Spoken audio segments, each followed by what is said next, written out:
तो अगला सवाल है कि गाली के बिना कम्युनिकेशन कैसे करें।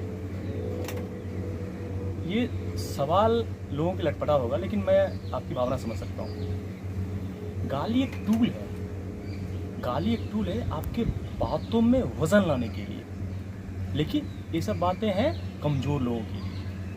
ऐसे व्यक्ति जिनके वक्तव्य में दम नहीं है, तो वो इस प्रकार के छोटे मोटे टूल्स गाली का इस्तेमाल करते हैं, अपने बातों में वजन लाते हैं। तो जो परिपक्व व्यक्ति है, जो पावरफुल व्यक्ति है, उसके शब्द शानदार होते हैं और अपने शब्दों से, अपने वाक्यों से और अपने प्रेजेंटेशन से बिना गाली के, गाली रहित शब्दों के साथ ही वाक्य बना करके अपनी भावनाओं को उतनी ही मजबूत तरीके से पेश करते हैं।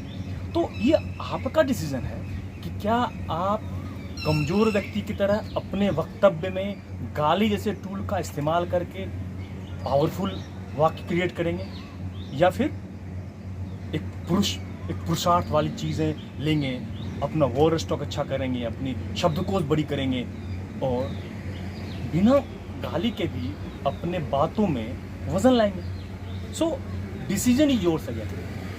फिर सेकेंड पैरा में आपका क्वेश्चन ये था कि अगर गाली गलत चीज़ होती तो जवान हैं या फिर जो डिफेंस से जुड़े हैं वो तो फ्रिक्वेंटली एब्यूज़ करते हैं। आप एक बात समझिए, लोगों में मिथ्या है और हमें बरगलाने के लिए, हमें पथभ्रष्ट करने के लिए हमेशा रॉन्ग एग्जाम्पल पेश करते हैं। जब भी शिव की बात आती है तो शिव के शून्यता की बात कोई नहीं कर रहा होता, शिव के साधना की बात कोई नहीं कर रहा होता, राम के शिव की बात कोई नहीं कर रहा होता, गौरी के शंकर की बात कोई नहीं कर रहा होता।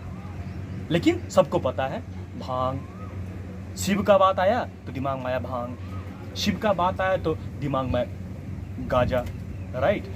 डिफेंस के अनुशासन की बात कोई नहीं करेगा, डिफेंस के त्याग की बात कोई नहीं करेगा, डिफेंस के सेवा की बात कोई नहीं करेगा।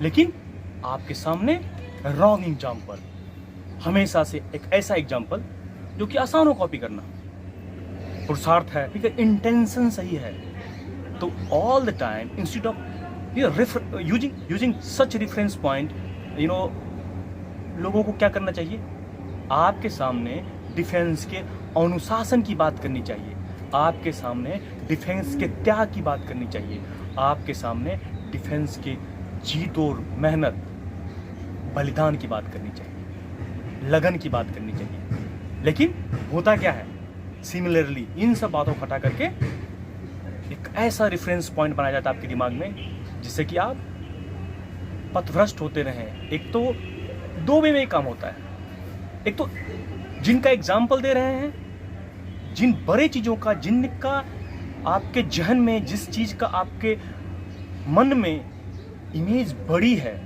बड़ा चीज़ है, बड़ी बातें हैं, जिसके लिए रिस्पेक्ट है, उसके लिए रॉन्ग एग्जाम्पल। धीरे धीरे रिस्पेक्ट भी कम होगा उन चीज़ों के लिए रॉन्ग एग्जाम्पल से, और आप भी धीरे धीरे आपका भी पतन होगा। So using wrong example is again dual thing, दो धारी तलवार है निगेटिव वे में। उनके लिए भी रिगार्ड्स कम होगा और आपका भी पतन धीरे धीरे होगा। These are wrong things, we must avoid it. एक साजिश है आपको गलत एग्जाम्पल के साथ आपको गलत बिल्ड करने की। चलिए, गाली अगर अच्छी चीज होती तो क्या अपने बच्चे को सिखाते आप गाली?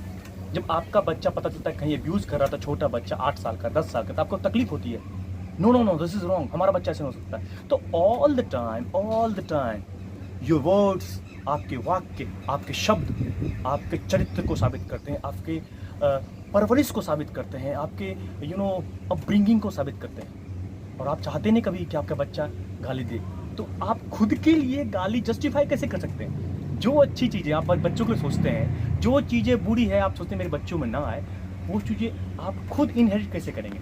सो बकवास की दलीलों में मत पड़िए, थोड़ी थोड़ी कोशिश कीजिए और गाली को अपनी ज़िंदगी से निकालिए, और उसके बदले अच्छे अच्छे शब्द और अपने बातों में वजन अच्छे शब्दों से बन जाएंगे।